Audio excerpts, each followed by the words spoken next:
Praise the Lord. கர்த்தருடைய பிரசன்னம் மகிமைப்படுவதாக. பிரசங்கி 5ஆம் அதிகாரம் 4வது வசனம். நீ தேவனுக்கு ஒரு பொருத்தனை பண்ணிக்கொண்டால் அதை செலுத்த தாமதியாதே. அவர் மூடரில் பிரியப்படுவதில்லை. நீ நேர்ந்து கொண்டதை செய். எவ்வளோ ஒரு அழகான ஒரு வார்த்தை இல்லைங்களா? சிலர் என்னிடத்துல வந்து கேட்பாங்க, நான் ஜெபித்தேன், கொடுத்தேன், எல்லாம் ட்ரை பண்ணி பார்த்துட்டேன், எனக்கு இதில் நன்மையே வர மாட்டேங்குது, எனக்கு அற்புதமே நடக்க மாட்டேங்குது, அதிசயமே நடக்க மாட்டேங்குது. இந்த மாதிரி ஆட்களுக்கு கடைசியில் சொல்கிற ஒரு வார்த்தை தான் பொருத்தனை பண்ணணும். அது ரொம்ப அவசியமான ஒரு ஆசீர்வாதமுள்ள ஒரு வார்த்தை.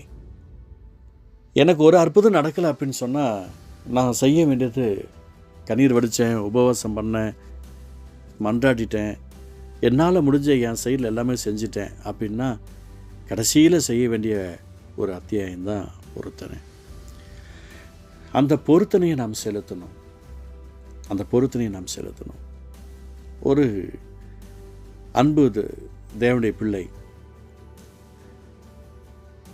கிட்டத்தட்ட அவங்களுடைய வாழ்க்கையில் எந்த நன்மையுமே அவங்களால பார்க்க முடியல. ஆனால் நல்ல காசு பணம் இருக்குது, சந்தோஷம் இல்லை, நிம்மதி இல்லை, அமைதி இல்லை, சந்தோஷமாக சாப்பிட முடியல. பிரதர், என்கிட்ட காசு நிறையா இருக்குது பிரதர், ஆனால் நிம்மதியே இல்லை பிரதர். ஒரு பொருத்தனை பண்ணுங்கன்னு சொன்னேன். என்ன பொருத்தனை அப்படின்னா என்ன அப்படின்னு கேட்டாங்க. நான் சில எக்ஸாம்பிளுக்கு அவங்களுக்கு சில வார்த்தைகள்லாம் சொன்னேன். ஓகே அப்படின்னு சொல்லி கேட்டுக்கிட்டார். நல்ல வசதி, பெரிய வசதி, ஒரு இந்து குடும்பத்தை சேர்ந்தவர். அப்போது நான் சொன்னதெல்லாம் கேட்டுக்கிட்டார். கேட்டுட்டு அதன்படி செய்கிறதுக்கு அவர் பிளான் பண்ணுறாரு. அவங்க வீட்டில் இருக்கவங்க அவருக்கு சம்மதிக்கலை. அவங்க பிள்ளைங்களும் இடம் கொடுக்க மாட்டேங்கிறாங்க. நீ உன்னால் எதுவுமே செய்ய முடியாது, நீ எப்படி பண்ணிடுவே அப்படின்னு அவங்க மனைவி அவங்க பிள்ளைங்களும் பயங்கர டார்ச்சர் பண்ணிருக்காங்க. அப்போ சங்கீதம் 50:14 சொல்லுகிறது, உன்னதமானவருக்கு பொருத்தனையை செலுத்து, ஸ்தோத்திர பலியிடு. இந்த வார்த்தையை அவருக்கு நான் ஞாபகப்படுத்தினேன். எனக்கு கால் பண்ணி பேசுகிறேன், ஞாபகப்படுத்தினேன், எல்லாம் முடிஞ்சிருச்சு. எதையும் யோசிக்கலை. நேராக அவர் என்ன பண்ண, ரிஜிஸ்டர் ஆஃபீஸுக்கு போடுறாரு. ரிஜிஸ்டர்கிட்ட பேசுகிறாரு, நான் இந்த மாதிரி இந்த வேலையெல்லாம் செய்யணும், எனக்கு ஹெல்ப் பண்ணுங்க. பண்ணுறேன் சார். அப்போ அவர் கொஞ்சம் சொசைட்டியில் கொஞ்சம் பெரிய ஆள். அவருடைய உறவுகளுக்கு எல்லாம் அவரால் முடிஞ்ச உதவிகளை செய்ய ஆரம்பிக்கிறார். உயில் எழுதி வைக்கிறார். டக்குன்னு எழுதி வைக்கிறார். அவர் ஜெபிக்கலை, பாடலை, துதிக்கலை, ஆராதனை செய்யலை, ஒன்றுமே பண்ணலை. அவர் எழுதி வைக்கிறார். அவர் பெரிய கோடீஸ்வரர், ஆனால் அவர்கிட்ட இருக்குது. இதை கேட்குற நீங்கள் அப்படியெல்லாம் எழுதி வச்சிட போகிறீங்க, அது ஆசுதம் கிடையாது. அவர்கிட்ட இருக்குது, அதனால் எழுதி வைக்கிறார். அப்போது எல்லாத்தையும் எழுதி வச்சுட்டு அவங்க பிள்ளைங்களுக்கு நல்லா செட்டில் பண்ணுற காரியங்களை நல்லா கொடுத்துட்டார். மந்த்லியான பெரிய பெரிய அமௌண்ட் அவங்களுக்கு வர மாதிரி எல்லாம் ரெடி பண்ணி அவங்க குடும்பத்துக்கு எல்லாம் பண்ணிட்டார். சந்தோஷம் தாங்க முடியல அவருக்கு. அப்போ இத்தனை வருஷம் என் குடும்பத்தை நான் ஏமாற்றிட்டேன்ல, இத்தனை வருஷம் நான் எல்லாத்தையும் இப்படி பண்ணிட்டேன்ல. கர்த்தர் சொல்கிறாரு. அப்போது அவர் உள்ளத்தில் கர்த்தர் பேசுகிறார், மனம் திரும்புதல்.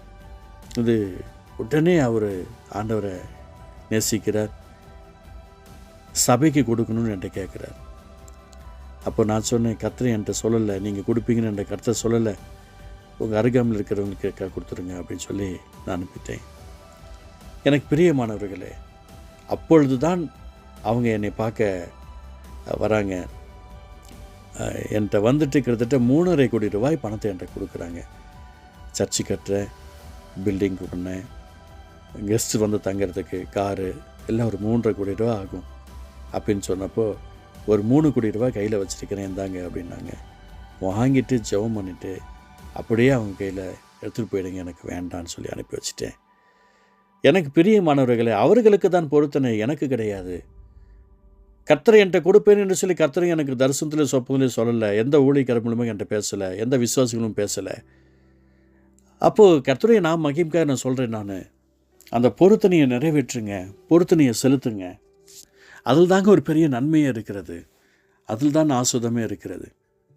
ஒரு சகோதரர் எனக்கு தெரியும், அவர் கர்த்தருக்கென்று பொருத்தனை செலுத்துப்பா அப்படின்னு நான் உரிமையாக சொல்லுவேன். நிச்சயமாக பிரதர்ன்னு சொல்லுவாங்க. ஆனால் அவர் விக்கிரக கோவிலுக்கும் நிறைய ஹெல்ப் பண்ணிட்டார். அவர் கர்த்தருக்கும் செய்தார். தேவன் அவரை ஆஸ்வதிக்க முடியல, அவரை பலப்படுத்த முடியல. அவர் வாழ்க்கை அம்போன்னு போயிடுச்சு. எனக்கு பிரியமானவர்களே, நீங்கள் பொருத்தனை பண்ணப்பட்டிருந்தா, பொருத்தனை செஞ்சுருந்தீங்கன்னா செலுத்தி தான் ஆகணும். சிலர் பையனை கர்த்தருக்குன்னு கொடுப்பாங்க, பொண்ணை கர்த்தருக்குன்னு கொடுப்பாங்க, இல்லை இந்த பைக்கு கர்த்தருக்குன்னு கொடுப்பாங்க, இந்த காரு கர்த்தருக்குன்னு நினைப்பாங்க.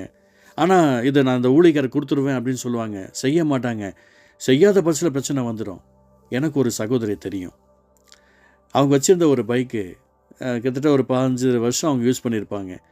அந்த பைக்கை இது சர்ச்சுக்கு உங்களுக்கு தான் கொடுப்பேன் அப்படின்னுங்க நான் சொல்லிட்டேன். நான் ஜெபம் பண்ணிக்கிட்டேன், பொருத்தனை பண்ணிக்கிட்டேன்னாங்க. கடைசிக்கு அவங்களால கொடுக்க முடியல. என்ன ஆயிடுச்சு, அவங்க வீட்டுக்காரருக்கு வேற ஒரு பைக்கு வாங்குறாங்க. இந்த பைக்கை அவங்க ரிலேஷனுக்கு ஒருத்தர் கொடுத்துட்டாங்க. ஆட்டோமேட்டிக்காக அவங்க ஹஸ்பண்டு வேறு ஒருத்தையோடு போய் திருமணம் பண்ணிட்டாங்க. அவங்க வாழ்க்கை சீரழிஞ்சிச்சு. அவங்க பிள்ளைங்கள் லைஃப் ஸ்பாயில் ஆகிடுச்சு. சந்தோஷம் போயிடுச்சு, சமாதானம் போயிடுச்சு. பொருத்தனை நிறைவேற்றணும், வேறு யாருக்கும் கொடுக்கக்கூடாது. நீங்கள் எந்த சபைக்கு போகிறீங்களோ அங்கே ஒரு பொருத்தனை பண்ணியிருந்தீங்க அப்படின்னா அதை செய்யுங்க. பிரசித்தி பெற்ற சில பெரிய ஊழியக்காரர்கள் வருவாங்க, உடனே கையை தூக்குங்கன்னு சொல்லுவாங்க. உடனே அந்த இடத்துல நீங்கள் 5000 கொடுக்கறது, 500 கொடுக்கறது, 1000 கொடுக்கறது. எனக்கு பிரியமானவர்களே, நீ போகிற சபையில் நீ என்ன செய்தாய்? நீங்கள் எந்த சபைக்கு போயிட்டீங்களோ அந்த சபைக்கு நீங்கள் செய்யுங்க. பிரசித்தி பெற்றவர்களுக்கு கொடுக்கறதுக்கு கர்த்தர் 1000 பேரை வச்சிருக்கிறாரு. உங்கள் சபைக்கு மட்டும்தான் வச்சிருக்கிறாரு. என்னுடைய அன்புக்காய் ஸ்தோத்தரிக்கிறேன். நீ தேவனுக்கு ஒரு பொருத்தனை பண்ணி கொண்டால் அதை செலுத்த தாமதியாதே. அவர் மூடரில் பிரியப்படுகிறதில்லை, நீ நேர்ந்து கொண்டதை செய். இன்றைக்கி நிறைய பேர் இந்துஸ் எல்லாம் பாருங்கள், திருப்பதியில் கொண்டு போய் கொட்டுறாங்க, திருத்தணியில் கொண்டு போய் கொட்டுறாங்க.